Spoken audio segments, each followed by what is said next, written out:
조선 독립이라는 선동이 허언이고 망동이라는 점에 대한 각계 인사들의 천마디 만마디가 부족함이 없는데도 솔직히 거리에서 깃발 흔들고 목청껏 하늘에다 독립을 외친다고 나라가 독립이 되는 건지는 잘 모르겠어. 더 크게 소리 지르고 더 빠르게 깃발을 흔들면 더 독립이 잘 되는가? 처음에 무지하고 몰지각한 아이들이 망동을 벌이더니 그 뒤 각 지방에서 뜬 소문을 듣고 함께 일어나 치안을 방해하고 있다. 반일은 국격을 떨어뜨리는 정신질환일 뿐이다. 총독정치 10년의 성적을 볼 때 인민이 향유한 복지가 막대하다는 점은 내외 국민이 공감하는 바다.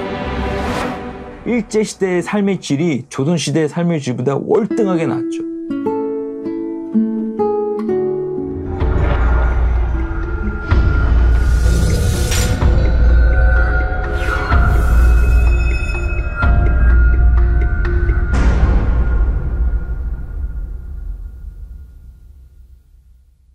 지난해 1월, 만화가 윤서인의 SNS 계정에 글이 올라왔다. 사진 2장과 함께였다. 친일파 후손들이 저렇게 열심히 살 동안 독립운동가 후손들은 도대체 뭐란 걸까? 사실 100년 전에도 소위 친일파들은 열심히 살았던 사람들이고 독립운동가들은 대충 살았던 사람들 아니었을까? 비난 여론이 거셌다. 독립운동가를 능멸한 만화가를 처벌해달라는 청와대 국민청원에 16만 명 넘게 동의했다.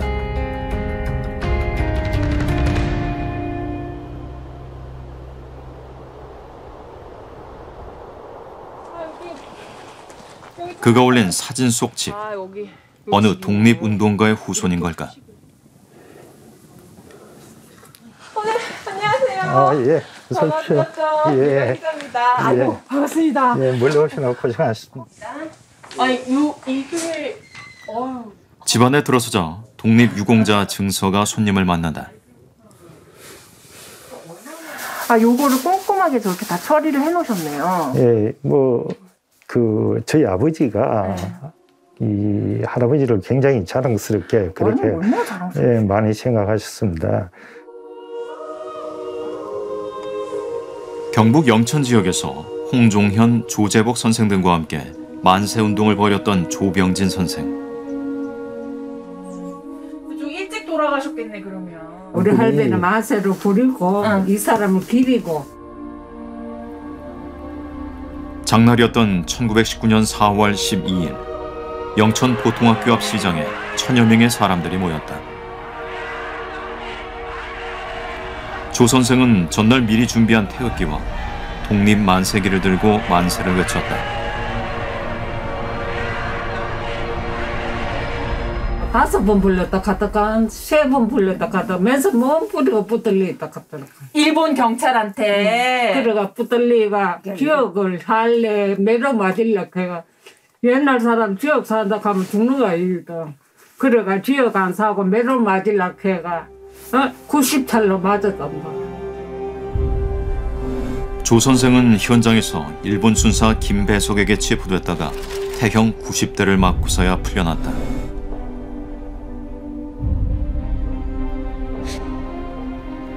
당시 일본에선 이미 27년 전 폐지된 형벌이었다. 그래가지고 우리 할매가 맨날 골당 들어가 죽었다고. 일도 뭐하고 기침하고 아파 누웠고. 먹고 해가지고 책도 다 앉았더니 하고 일찍 돌아갔어. 사진 속 집은 얼마 전 세상을 떠난 조병진 선생의 따님이 살던 곳.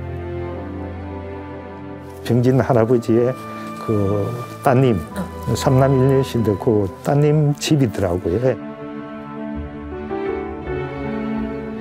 2년 전 한 시민단체가 독립운동가 후손들의 집을 고쳐주는 사업을 벌여 지금은 새 집으로 단장됐다.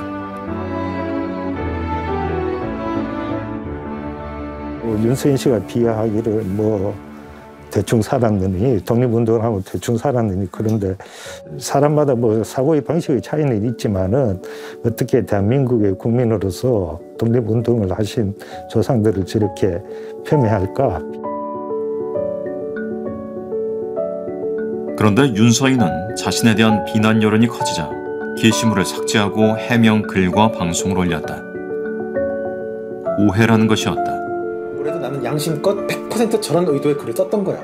글이 너무 짧고 표현이 부족해서 오해를 부른 점, 그래서 저들에게 빌미가 된 점은 내가 반성해야 될 부분이고 사과를 드립니다. 말도 안 되는 양극단의 이분법 비교도 미쳤지. 그러면서 자신은 시민단체의 독립유공자 캠페인을 비판하려던 것뿐이라고 했다. 본 뜻은 이렇다고 했다. 이번에 논란이 된 내 글을 내포된 의미까지 다 포함해서 한번 풀어서 말해볼게. 한번 잘 들어봐. 전쟁으로 초기화까지 됐던 한반도에서 100년 전 조선의 빈부가 지금의 후손의 자산에 결정적인 영향을 끼쳤다고 보긴 어렵다. 그럼 위의 극단적인 비교처럼 100년 전에도 소위 지금 친일파라고 불리는 사람들은 100년 이상을 끄떡없이 물려줄 재산을 쌓을 정도로 열심히 산 사람들이고, 지금 독립운동가라고 불리는 사람들은 그들에 비해 대충 산 사람들이라고 말하면 너네들은 어떨까? 자, 이 미러링을 들으니 어때? 도저히 말이 안 되지? 그러니까 이렇게 말도 안 되는 비교 따위는 집어치라고. 내 말은 이거였어, 이거.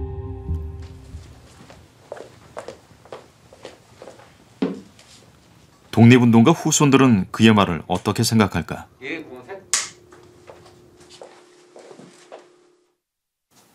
일제강점기 독립운동가들은 친일파보다 더 치열하게 살았습니다.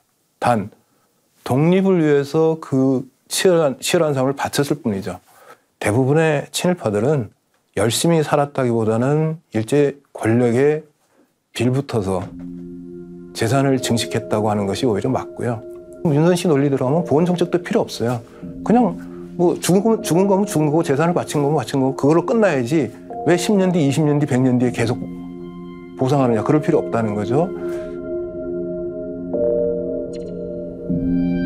그런데 사진 속 또 다른 집은 누구와 관련된 것일까? 이게 현관이야. 이 집이 맞는 것 같은데? 모양이랑 주소! 네, 주소가 맞습니다. 949제곱미터 넓이의 땅, 공시지가로 40억 원이 넘는 집. 스위스 그랜드 호텔 대표 이모 씨 집이다.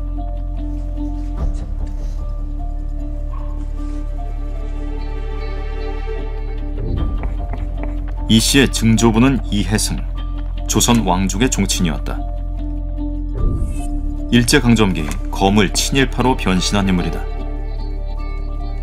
일제가 조선인에게 준 최고 자귀인 후자까지 받았다.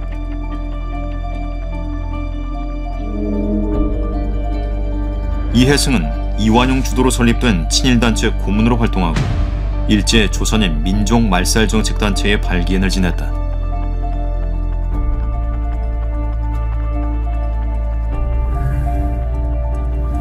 일제 말기에는 조선 귀족회 회장 자격으로 국방 헌금을 모아 당시 조선 총독 미나미에게 전달하기도 했다. 강제병합 전에 이혜승은 황실이 인척이었거든요. 이혜승 일제강점기에 열심히 안 살았습니다. 친일은 열심히 했는지는 모르지만 조선귀족회 회장도 지내고 엄청난 친일 행위가 있거든요.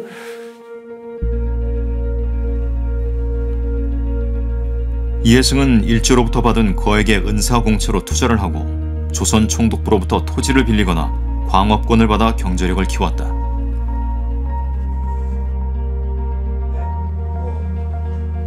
그는 채무 보증을 잘못 써 큰 빚을 졌지만 일제의 도움으로 재산을 동양척식 주식회사에 신탁하는 조건으로 채무를 갚았다. 재산을 다 날릴 위기에 처해가지고 조선 총독부에서 이혜승 재산에 대해서 명의신탁을 해서 재산을 유지한 사람이에요. 명의신탁을 해가지고 다른 이혜승 재산이 처분되지 않도록 그 해방 이후에 이혜승 후손이 대한민국 정부를 상대로 해서 그 명의신탁 풀어달라고 해서 찾아간 재산이거든요. 친일 반민족 행위자 재선조사위원회는 이혜승의 친일 재산을 조사해 3차례에 걸쳐 197만 제곱미터, 시가 320여억 원어치의 땅에 대해서 환수 조치를 내렸다.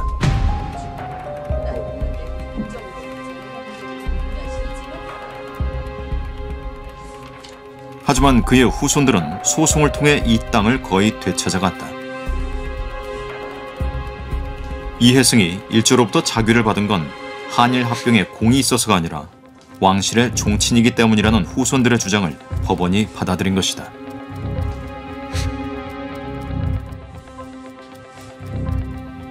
(21세기) 들어서 비로소 국가가 뒤늦게 친일 청산 작업을 벌인 거고요.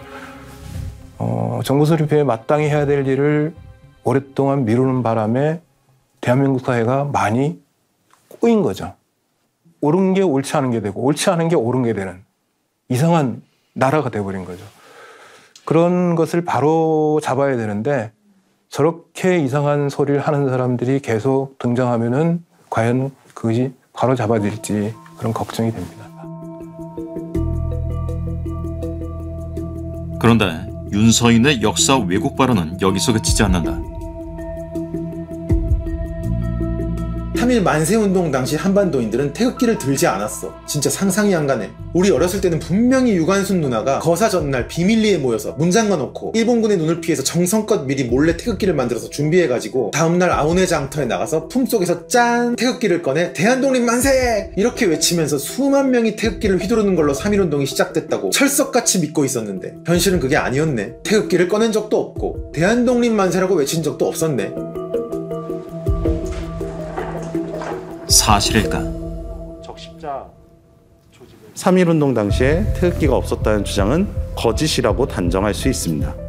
그게 3월 1일 서울이라는 지역으로 한정했을 때는 사실일 수 있어요. 근데 3.1운동이라는 것이 3월 1일에 시작해서 적어도 2달, 길게 보는 사람들은 1년 가까이 연속해서 일어났던 독립운동을 3.1운동이라고 총칭하거든요. 전국적으로? 예, 그 기간 동안 전국적으로 일어났던 1000여 회가 넘는 만세 시위에서 태극기는 분명히 중요한 상징으로 활용되었고 많은 사람들이 활용했습니다.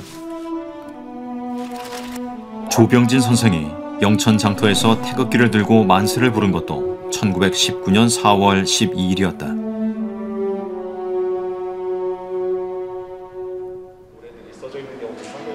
독립기념관은 1919년 계속된 3.1운동에 사용됐던 태극기만 모아서 따로 전시하는 공간이 있을 정도다. 숭실대 교정에 휘날렸던 이 대형 태극기는 숭실 대학생들의 만세 시위 도중 일본 순사가 잡고 끌어내리려 하자 당시 교장이었던 무패 선교사가 빼앗아 복원했던 것이다. 3.1운동 때 다들 대한독립 만세를 외쳤다고 알고 있지? 정말 대한독립 만세를 외쳤을까? 아니잖아. 잘 들어봐봐. 그때 우리가 외쳤던 건 대한독립 만세가 아니라 조선독립 만세였어. 일제가 압수한 3.1운동 동료 경문에 그려진 태극기 안에 대한독립 만세라는 글자가 선명하다. 1919년 당시에 수많은 사람들이 만세를 부를 때 이 표현을 어느 하나로 구호를 통일하지 않았어요. 대한독립 만세, 조선독립 만세, 이 구호는 혼합돼서 활용됐었습니다. 이에 대해서 윤서인의 의견을 듣고자 취재진은 인터뷰를 요청했지만 윤 씨는 이를 거절했다. 다만 자신은 사실을 말하는데 연구원이나 학자들이 사실과 다른 주장을 하는 것이라고 말했다.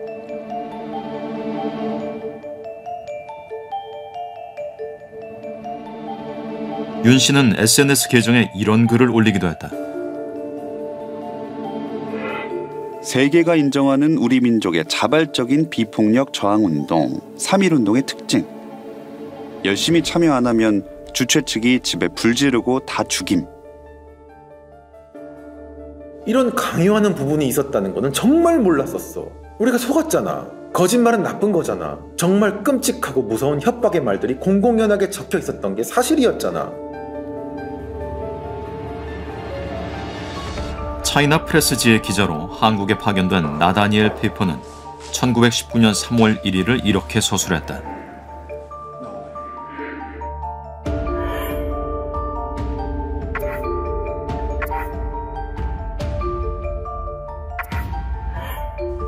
그들은 자발적으로 모여들었는데 비무장 상태였다.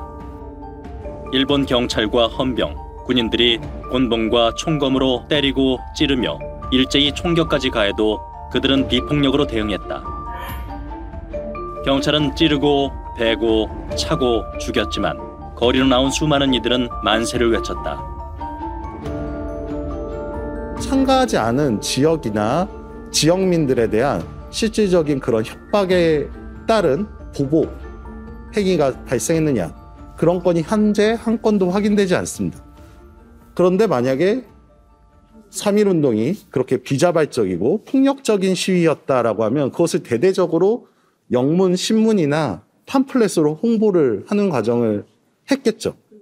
일본 쪽도 3.1운동 때문에 상당히 세계적으로 곤혹을 치르고 있었거든요.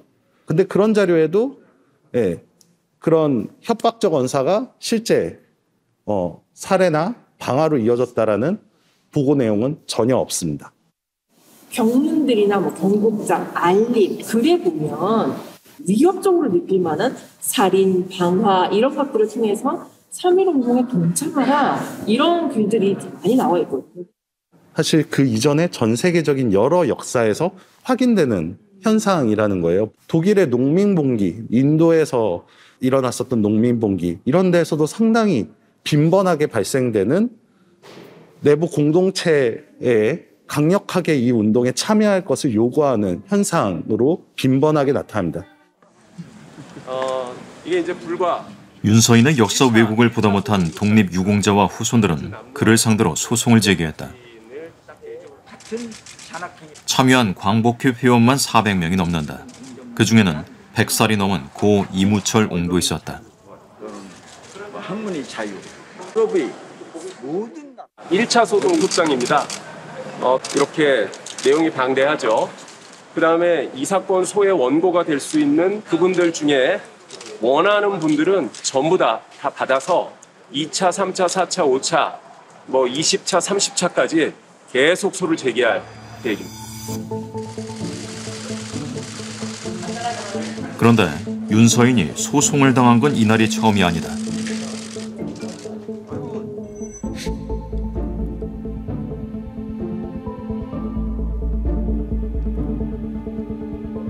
(2018년 2월) 아동 성폭행범 조두순을 피해 아동의 아버지가 집으로 데려와 피해 아동에게 인사시키는 만화를 만평이라 게시해 위자료 2천만 원을 지급했고,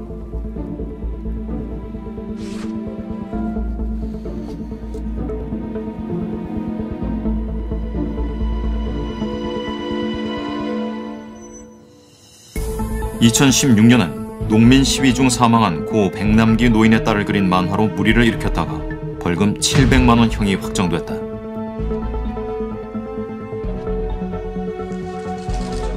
그는 이 많은 돈을 어떻게 구해서 내는 것일까? 벌금을 내고도 충분히 남을 정도의 큰 돈이 모였습니다. 원래 700만 원이 목표였는데 말도 안 되는 후원이 쏟아졌습니다. 그는 유튜브 방송으로 벌금 액수보다 많은 1,000여만 원을 모았다. 정치 시사 유튜버들은 진영을 대변하는 경우가 많아서 이제 그 구독층의 성격이 굉장히 좀 진영 결집형이고, 그러다 보면 충성도도 대체로 좀 높은 편. 진실의 목소리가 여기 유튜브 바닥에 윤서인의 말을 직접 들어보자. 돈이 되니까. 그나마 이 시점에서 유튜브가 돈이 되니까 여기서 이런 말들도 나오는 거야. 올해 초 기억나지? 나랑 윽튜브랑 나와서 서로 돈 잘 번다고 유튜브 수익 인증하고 만난 거 먹고 여행 다니는 영상 올리고. 너도 할 수 있어. 왜 그랬을까? 너네들도 우리처럼 이렇게 해서 돈 벌으라고. 유튜브가 돈이 된다고. 재밌고 돈 되고. 이게 핵심이지. 그냥 다 돈이야. 그의 수입은 얼마나 될까? 3년 전 유튜브 구독자가 현재 4분의 1 정도였을 때 본인이 직접 공개한 액수가 있다. 뭐 여태까지 저희 2달 반 정도 했죠. 14,386불입니다. 대단합니다. 이 돈이 이게 여태까지 유튜브에서 번 총 돈인데 꽤 많죠. 많아요. 슈퍼챗은 구글에서 30% 수수료를 떼고 나머지를 입금하죠. 그게 지금 여기 포함된 상태고, 그거 뺀 광고 수입은 첫 달에 한 150 들어왔었고 두 번째 달에는 한 400 정도 들어왔던 것 같아. 앞으로 더 늘지 않을까? 공개되지 않는 수익도 있다. 유료 구독자들이 내는 회비. 일반 공개 영상의 내용보다 발언 수위는 강할 수밖에 없다. 구독자 여러분, 뭐 거창한 명분 다 필요 없고 멤버십 많이 가입해주세요. 가입하는 순간 최하 7199 클럽부터 모든 댓글에 제가 대댓글을 다 달 것이며 하트도 꼭꼭 눌러드리겠습니다. 원하신다면 정기적인 만남도 따로 갖도록 하겠습니다. 그런데 최근 들어 윤서인과 비슷한 주장을 펼치는 유튜버들이 크게 늘었다. 네, 결론 먼저 말씀드리자면 3.1운동은 소수의 독립을 바라던 조선인들의 협박으로 일어나게 된 강제운동이었습니다. 일제시대의 삶의 질이 조선시대의 삶의 질보다 월등하게 나았죠. 일제시대가 없었다고 생각을 해봐. 이게 지금 얼마나 지금 끔찍한 사회였냐고. 한국에서 시체 장사만큼 잘 되는 장사는 반일 장사만 한 게 또 없잖아요. 극우 성향의 이들은 함께 친목을 도모하는가 하면 유튜브 채널을 오가며 서로 지원을 아끼지 않는다. 채널 검색해가지고 많이 구독해주세요. 여기 댓글도 이제 제가 달 건데 윤 작가님이 아마 고정을 해주시겠죠? 아, 그렇죠. 그거 타고 이제 많이 와주시면 감사하겠습니다. 이런 극우 친일 유튜버들의 거짓 주장을 반박하기 위해 나섰던 임경빈 작가.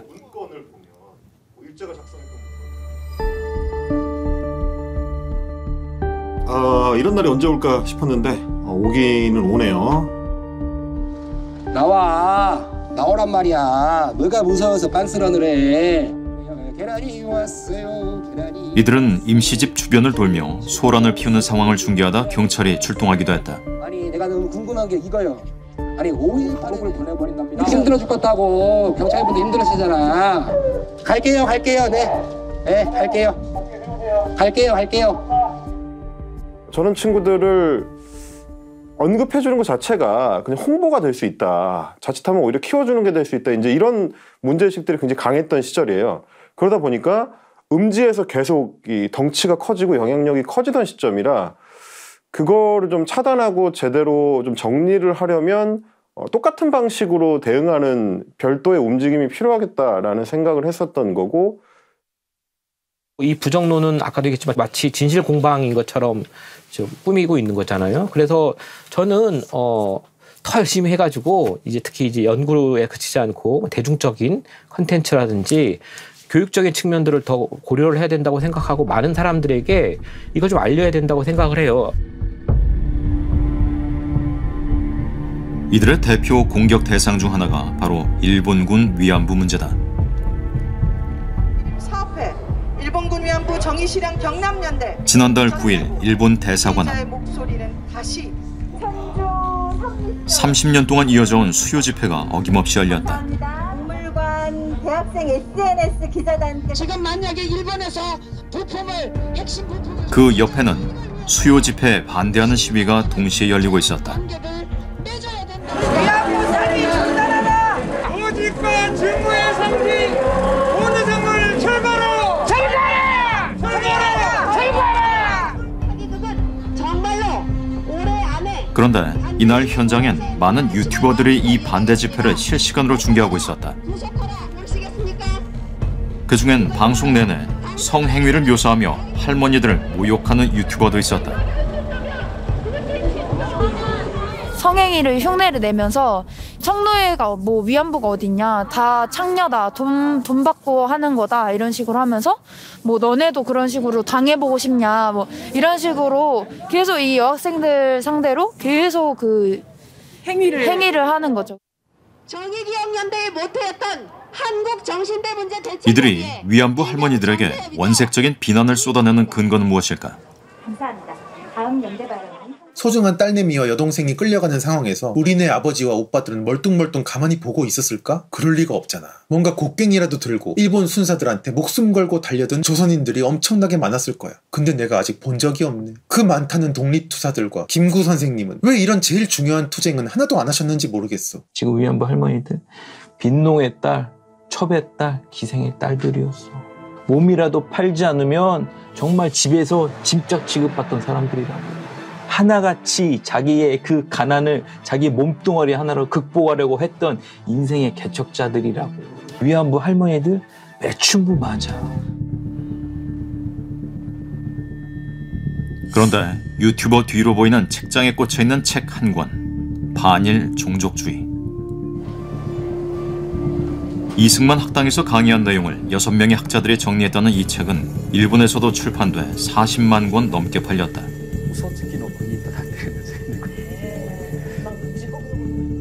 이 책의 핵심 내용 중 하나가 바로 일본군 위안부 사안이다. 위안부들 역시 전쟁의 특수를 이용해서 자신의 인생을 개척하는 한몫의 인생들이었습니다. 그런데 어쩐지 이 문구 낯이 익다. 하나같이 자기의 그 가난을 자기 몸뚱아리 하나로 극복하려고 했던 인생의 개척자들이라고.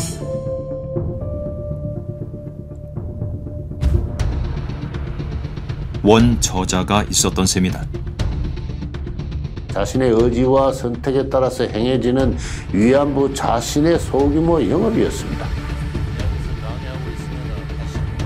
북콘서트 무대에 이영훈 전 서울대 교수와 함께 선 사람. 윤서인이다. 일단 여기 생산자께서 참 건강하시길 항상 빌고 오래오래 이렇게 샘이 이렇게 나오면 그걸 퍼다가 좀 널리 편안하게 전달할 수 있는 딜리버리들이 많이 나왔으면 좋겠어요.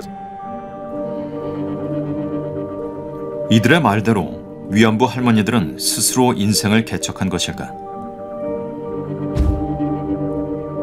전 세계에 일본군 위안부의 참상을 알렸던 이 사진. 말시지 말라는 말하면 또 놈을 내니. 나 기소리하면 정말 눈물 나서 먹겠는데 일본 놈을 먼저 다 쥐발고서. 맨 오른쪽 만삭의 여성. 바로 고 박영심 할머니다. 바로 이거 나오시다네. 이렇게 맨발 벗고 이렇게 이거 부수고 돈 위에 후려내고 돈 딛고 머리도 이렇게 짧은 머리라 하고 윤학군에 바로 되기 전에 임신한 상태였습니다. 할머니는 17살에 잡부를 모집한다는 일본 경찰에 속아 미얀마와 중국 윈난성 등으로 끌려다니며 강제로 위안부 생활을 했다고 증언했다. 1945년 4월 연합군이 작성한 쿤밍 보고서에는 한국인 여성 23명이 강요와 허위 사실에 속아 위안부가 됐다고 적혀 있다.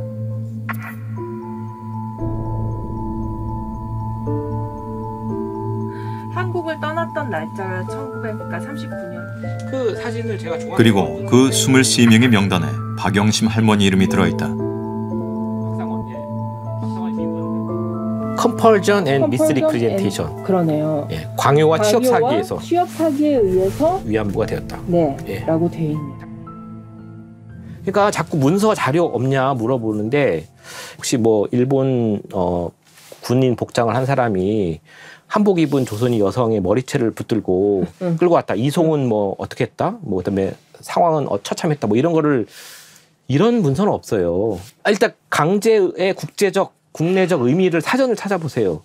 그것도 제가 한 게 아니라 유엔이 규정하는 정의를 한번 찾아보시면, 그러니까 아주 좁은 의미의 물리적 강제력을 동원한 동원도 강제지만 넓은 의미에서 유괴, 그러니까 쉽게 얘기하면 사기하고 거짓말로 데려간 것도 강제입니다. 예. 그러니까 되게 사실 다양한 위안부 모집의 맥락을 볼 필요가 있어요. 그런데 극우 유튜버들과 친일 인사들의 위안부 관련 발언들, 우리에게 낯설지가 않다. 漢奸がですね、家に押し入っていって人そらないごとく連れていくという、そういう調整性はなかったという。20万人もの女性をさらっていく、その親たちは一体黙って見てたんでしょうかね。 일본 극우와 똑같은 논리를 펴는 이들, 논리만 전해받은 것일까?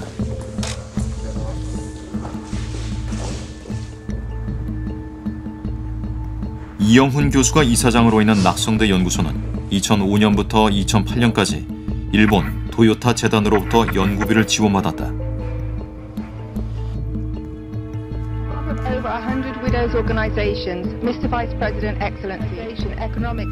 반일 종족주의 저자 중 한 명인 이우연 낙성대 연구소 연구원. 그는 2019년 유엔 인권위원회에서 일본의 조선인 강제징용을 부정했다. Many Koreans went to Japan voluntarily and conscription was practiced according to legal process. We want this council to recommend ROK government as follows. 이 자리에 이우연을 초청한 주체는 일본의 극우단체인 일본 역사 논전 연구소였다. 이 시에 항공비와 숙박비까지 지원했다. 반일 종족주의 책을 낼 때 한국에서 나왔을 때 바로 10만 부 팔렸지만 2, 3개월 만에 바로 일본어로 번역됐거든요.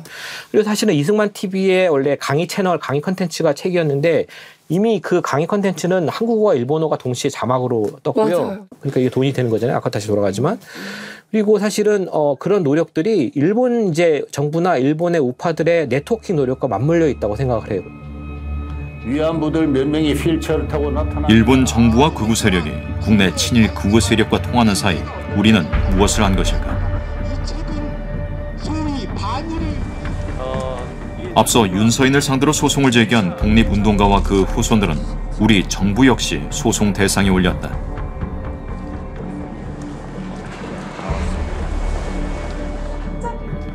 윤서인과 같은 친일 유튜버들이 일본의 식민 통치를 미화하고 3.1운동을 부정하는 것을 방관한 책임이 있다는 것이다. 저는 그 사람들하고 대화를 이미 다 포기했기 때문에.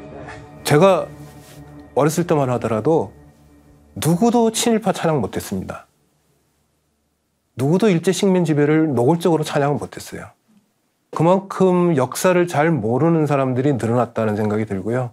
그 역사를 잘 모르는 사람들이 어떤 특정한 시각에 기울어져서 점점 더 역사를 왜곡하고 자기가 알고 있는 단편적인 역사적 사실 가지고 전체 역사를 해석하려는 경향이 너무 두드러지기 때문이라고 저는 판단을 하는데요. 너무 그냥 무범답안 같을지 모르지만은 더 역사 교육을 잘 해야 되고요. 그냥 태정태세 문단 세우는 역사 교육이 아니라 역사의 흐름을 잘 이해시킬 수 있는 역사 교육이 돼야 되고요. 그런 면에서 보면 저는 한국의 역사 교육에 대해서도 불만이 많습니다. 우리의 무관심은 어디까지일까? 한옥마을로 유명한 북촌. 사람의 발길이 끊이지 않는 이곳에 특별한 길이 있다. 3.1운동 사적지를 엮은 나라사랑 역사의 길. 그런데 걷는 내내 안내판이나 표지석 하나 보이지 않는다.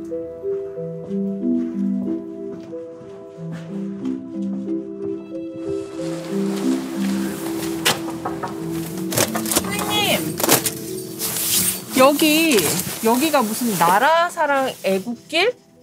어디가? 들어보셨어요? 처음 들어본다는 상점 주인. 여기서 몇 년이나 장사하셨어요? 한 20년 정도. 아, 하셨는데 처음 들어보셨어요? 네. 이 동네가 그 역사적인 유적지는 많은데 그 표시는 잘 안 해놨어요. 3.1운동을 이끈 민족 대표 33인 중 한 명인 손병희 선생의 집터. 표석은 있지만 눈에 잘 띄지 않는다. 혹시 이 근처에 유명한 3.1운동 관련한 유적지가 있다는 거 들어보셨어요? 글쎄요, 들어본 적이 없는데요.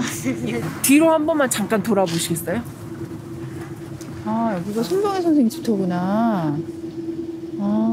처음 이런 표시가 있는 것도 아까 여기 내려오시면서 못 보셨죠? 못 봤어요. 예. 설명을 듣던 아이들이 관심을 보인다. 아까 유심히 읽어보던데 어땠어요?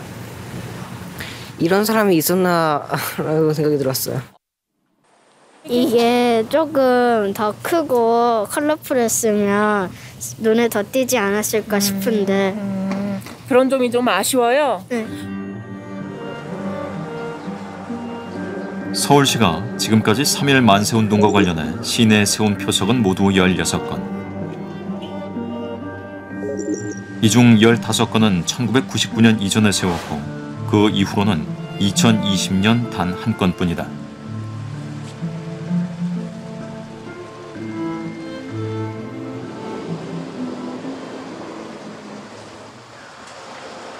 어두운 역사 역시 방관 속에 잊히고 있다. 서울 옥인동에 넓은 정원을 갖춘 2층의 대저택. 을사오적 이완용이 죽을 때까지 살았던 집터다. 그런데 어디에도 이런 사실을 알리는 글은 없다. 동네 사람들은 아름아름 알고 있었다. 옛날에 그거라며 그 남자 나라 팔먹은 그놈 누구요? 이완용. 그렇지 이제 옛날에 그 일본 집었죠 이완용이 이완용 그 인간 지름이지 뭐.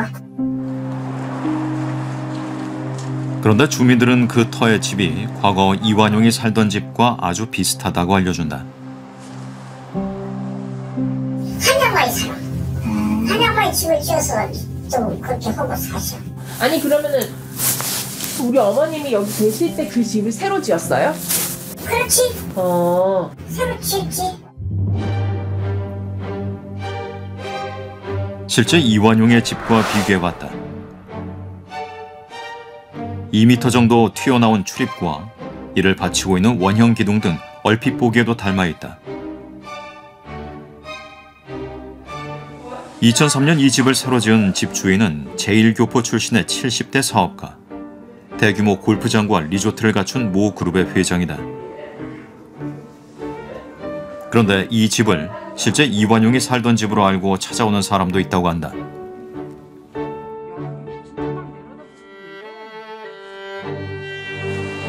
회장님 소유의 그 기업의 직원인 분이 여기는 이완용 집이 아니다. 근데 자꾸 사람들이 오해한다. 막 사진 찍는 분들한테 화를 내고 막 이런 적이 있어요. 근데 이렇게 똑같이 지어놓으면 오해하지 않겠냐? 근데 왜 이렇게 똑같이 지었냐? 그랬더니 그건 제가 알 수 없죠? 이러더라고요.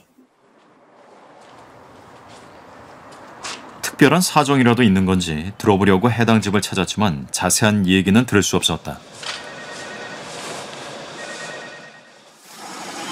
안녕하세요. 선생님 KBS에서 왔는데요. 뭐 좀 여쭤보려고 하는데 선생님 여기서 언제부터 사셨는지 좀 여쭤보려고요. 아, 그러면 이 집을 지으신 분이시겠네요?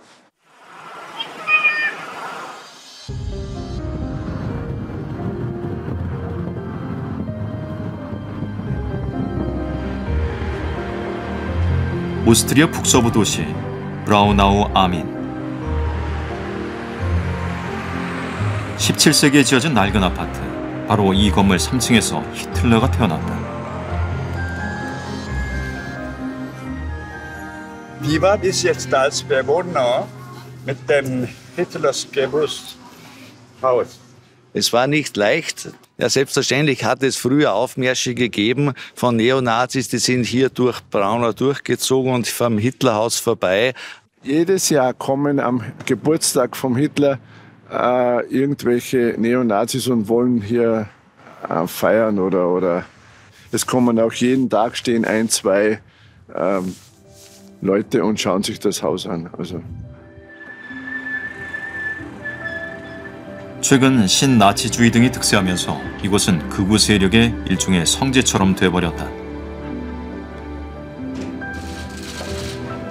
이를 막기 위해 오스트리아 정부는 건물에 강제 매입해 아예 경찰서로 개조하고 있다. Diese Enteignung war ja nur, dass die Eigentümerin das nicht an Amerikaner, Kanadier oder irgendwelche anderen Leute verkauft, damit hier deshalb wollte man das enteignen, damit nicht ein Außenstehender, sozusagen ein Tempel für den Nationalsozialismus geschaffen wird. Drum hat man es enteignet. 건물 소유주가 소유권을 포기하지 않자 오스트리아 정부는 역사적인 건축물의 경우 정부의 판단으로 강제 매입을 가능하게 하는 새 법을 제정하기도 했다.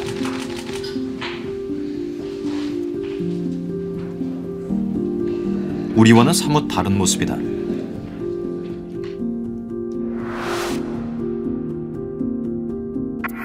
역사적인 측면에서 히틀러 생가를 어떻게 올바르게 활용할지 사회적 논의가 있었습니다. 우린 사회적 규범에 따라 건물의 원래 모습을 지우기로 결정했고 현재 진행 중입니다.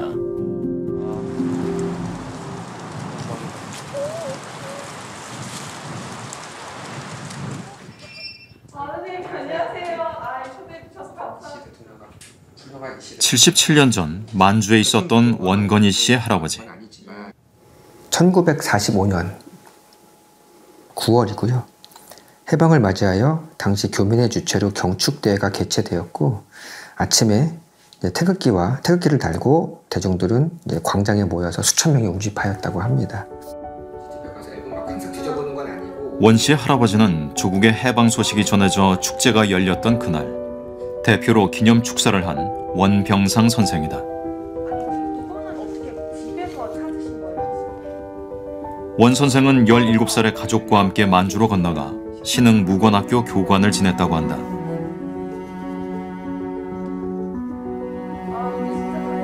해방 후엔 6.25 전쟁에도 참전해 훈장까지 받았다.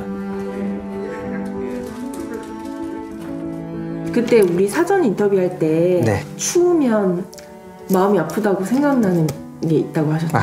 네. 여기에 신흥 무관학교에서 이제 훈련을 할 때 그 추위와 배고픔에 대한 얘기가 되게 많아요. 그때는 어땠을까? 어떻게 버텼을까? 무슨 신념이 있었길래 이런 거를 다 참아냈을까? 이런. 원 선생은 생전에 많은 기록과 육성 녹음 테이프까지 남겼지만 돌아가신 뒤 모두 소각해 남은 건 직접 쓴 책 한 권뿐이다.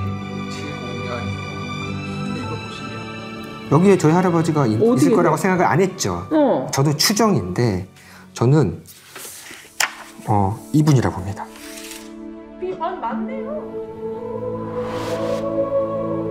해방 뒤 신흥 학우회를 만들자고 의기투합했던 분들이 남긴 단체 사진.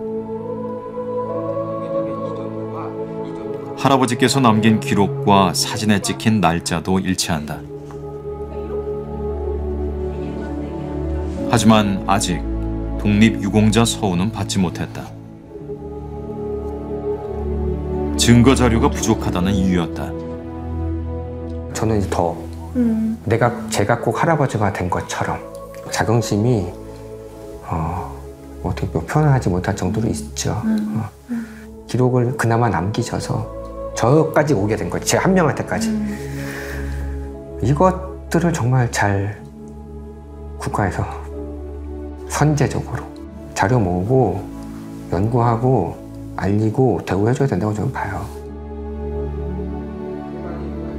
그런데 우리가 아직도 독립운동가들의 역사를 다 찾아내지 못하는 동안 그 틈을 신친일 세력이 메우고 있다.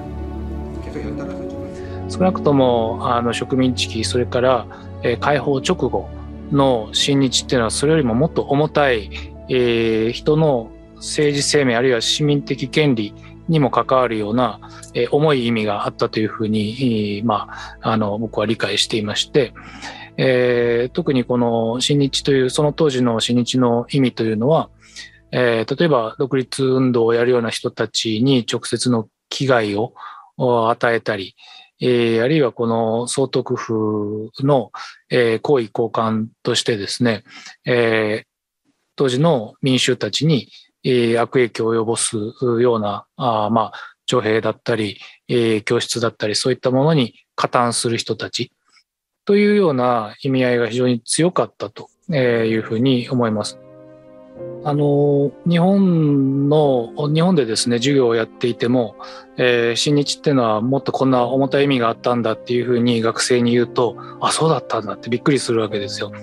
で、反日っていうのももっとですね、そういう意味では命をかけた言葉だったわけですけど、抗日っていうのはもっとさらに命をかけた言葉だったわけですけど、 윤서인은 현재 대한민국의 존립을 위협할 만한 친일 세력이나 친일 기득권 세력은 없다면서 일본으로 인한 새로운 위협이 있느냐고 물었다.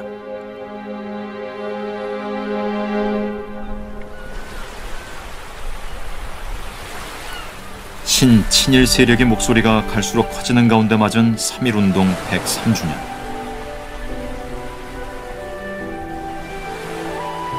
우리는 무엇을 해야 할까? 저런 목소리가 처음 등장했을 때 저건 일부 정신 나간 사람들이 하는 헛소리, 시간이 지나면 그냥 다 희미해질 거야 라고 생각을 했는데 의외로 그 목소리가 계속 살아남았고 오히려 그 목소리에 동의하는 사람들이 조금씩 늘어나고 그게 이제 공론의 장으로까지 파고 들어오는 그런 지경에 이르는데요. 지금이라도 바로잡기 위해서는 그전보다 더 많은 노력을 해야겠죠. 누가? 각자의 몫입니다, 그거는. 저는 제가 할 수 있는 부분에서 하는 거고요.